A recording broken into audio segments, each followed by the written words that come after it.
হরে কৃষ্ণ বন্ধুরা, আজকে বাংলা থেকে উড়িয়া, উড়িয়া থেকে বাংলা সবজি, শাক সবজি বিষয়ে উড়িয়াতে কি বলা হয়, বাংলায় কি বলা হয় সেই বিষয়ে আমি জানাচ্ছি আজকে। যেমন এখানে আছে আলু, বাংলায় আলু, উড়িয়ায় আলু।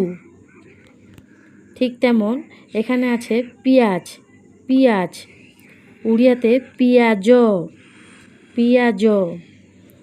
ঠিক তেমন এখানে আছে বেগুন, বেগুন, উড়িয়াতে বলা হবে বাইগণ, বাইগণ। ঠিক এখানে আছে ফুলকপি, ফুলকপি, তো উড়িয়াতে হবে ফুলকবি, ফুলকবি। ঠিক এখানে আছে বাঁধাকপি, বাঁধাকপি, তো উড়িয়াতে হবে বন্ধাকবি, কপিটাকে কবি হবে। ঠিক আছে, নেক্সট ভিডিও বন্ধুরা।